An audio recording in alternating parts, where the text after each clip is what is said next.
Killer Bee Yeah here. I'm just gonna show you guys my battlen boxer deck. So for the monsters, we use three battlen boxer switch hitter for obvious reasons. He's the guy who makes it all happen. Then we got three battlen boxer glass jaw. Once again, pretty obvious. We also got I like three battlen boxer headgear, but that's just my personal preference. I'll be switching one out for Shadow when they come out in the new box. But yeah. Then I like three battlen boxer spar. First hand, he's pretty awesome. Late game, it's a little iffy on whether or not it's worth using, but I still like having the option to use him, especially for all the exceeds I go for in this deck. Then I only run two switch hitter, or counterpunch, sorry. I don't feel the need to run three, especially with all the other cards I run in this deck, but I guess depending on where you play your cards, it might be worth running at three, with depending on who you fight. The Chameleon, I've seen a few people use this card. At first, to me it seemed a bit of a weird card to use, but after a while it kind of seemed to make a lot more sense the more and more I used them. For you people who don't know what he does, when he's normal summoned, you target a monster with 0 defense in your graveyard and you special summon it. And for the rest of the turn, you can't special summon you cannot special summon any cards except from your extra deck. So he's also a level 4 tuner, so it allows you to go for exceeds or synchros, whichever one the situation calls for. I use one blue fire ninja, or blue flame swordsman, sorry. Mostly just for his second effect. I don't really use the gaining effect. I use the whenever he's destroyed by an opponent's card effect, you special summon a fire warrior type monster from your graveyard. So for those of you who don't know, if you really need to stall, you can just bring out him, because that's it. You just keep bringing back him if you need to stall. And then there's just one blaster because it's nice to ditch Glassjaw, or if I need to I can toss Counterpunch to the grave, any of that stuff. It's all pretty easy. And then for the spells, I use three battling boxing spirit. It's their Monster Reborn. You just have to mill a card. That's the only cost, I guess. So you mill a card, then you get any battling boxer you want. I use two rank up Barion's Force. It's pretty nice. Not against every person I play, but against a lot of the people I play, they do use exceeds, especially the rank 7s exceeds, which are really annoying. So when you get to steal a material from them, it's one extra material that they can't use on you, so that's pretty nice. There's the two Warrior Returning Alive. This deck works really well at recycling the grave, but every now and then you need a little bit of a push, so that's that. I use two Overlay Regen. This card is completely amazing in this deck. I don't care what anybody says, it is just too good not to use. I mean, everything you can do in this deck, it's so useful being able to just put an extra material on him, especially for lead yoke, because everyone expects, okay, I gotta destroy him 2-3 times and then he's done.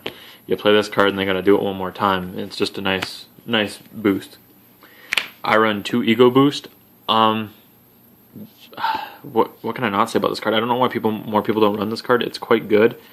I've actually won games because of this card, especially with just you gain 1,000 attack. It's just nice in general. One Rhoda. I run one rank up limited Barion's Force just because all you have to do is you use a 4 to get to a 5 chaos. It doesn't matter what the type is or anything like that, so I can go for some of my tricky plays in the deck with this card, which I will show later on. 3 XYZ block. I'll be switching this card out later on when their personal trap card comes along, but for now this is just a really great card because you just detach one XYZ material from any XYZ monster you control and you negate any monster effect and you destroy it, obviously. I run 2 XYZ Soul. This card is so amazing. I mean, you target an exceed monster in either player's graveyard, yours or your opponent's, and you return it to the deck, and all monsters you control gain attack equal to the monster's rank times 2. It lasts till the end phase. So it can refuel your lead yolks when they finally killed it, or your cestus, or any other exceed you manage to go for. Or if they have a rank 7 and you know you're going to win, you can just put it back into their extra deck and you gain 14 attack. So that's pretty nice in itself. 2 XYZ Reborn. It's kind of nice because when you bring back Lead Yoke with this card, they automatically try to kill it, so then you just remove the material, and then you have a 3000 beater on the field. It's just a great stall all in all, so it's kind of nice to have. And then I just run 1 Torrential, just a little bit of field clearing when need be, but I will be switching that out for more of their cards in general. Numbers Overlay Boost.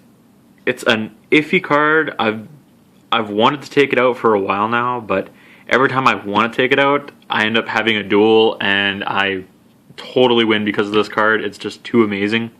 What you do is you target one number XYZ monster you control that has no materials, and you put 2 materials on it from your hand. So you just take 2 monsters, put them in as materials, and when you have like a glass jar or something in your hand, it's pretty nice.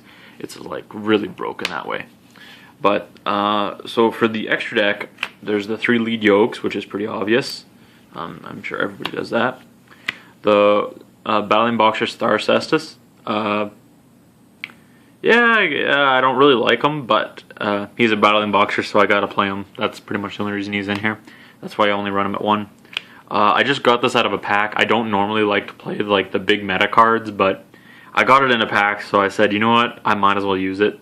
It's just, I like him. He's not a bad card, but he's not as hyped and great as everyone seems to think he is. Then there's the 2 Utopias, which is pretty obvious. There's the Digusto Emerald. It's kind of nice because you can refuel a lot of the monsters in here that like when you need to.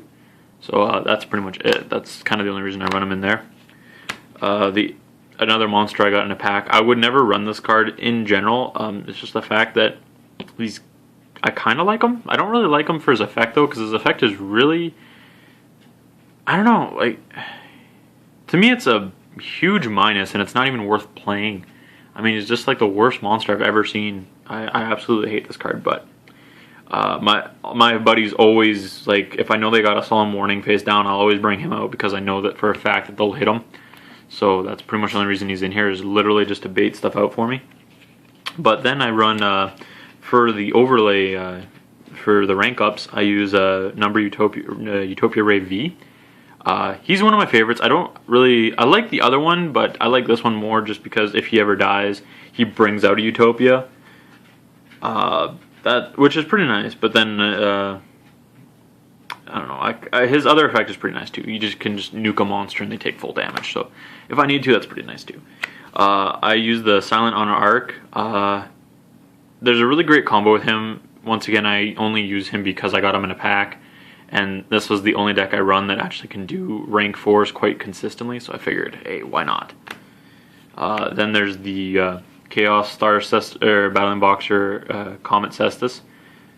Again, I got him, so I figured I might as well use him. He's a Battling Boxer, yep, might as well use him. The 2 Colossal Fighter with your level 4 tuner, really great.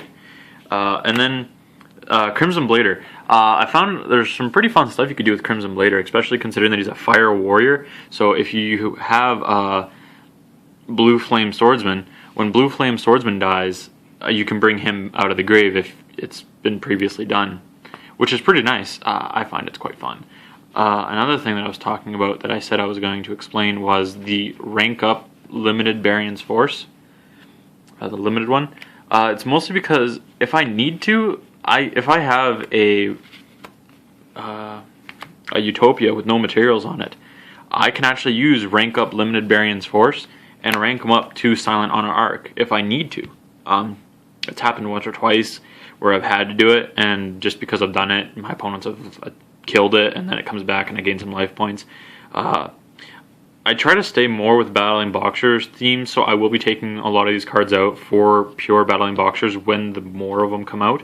But for now, it's pretty much the only way I can make the deck run against the people I play with, because I play with a lot of Mermail and a few Quick Draw. lots of Ghost Tricks. I mean, this deck has an insanely hard time against Ghost Tricks, but I can still win. But either way, if you like the video, post a like, leave me lots of comments. I always like comments. I always like to hear what kind of decks people want to see and what kind of decks people run. That's pretty much it, actually. Thanks for watching, guys. Thanks.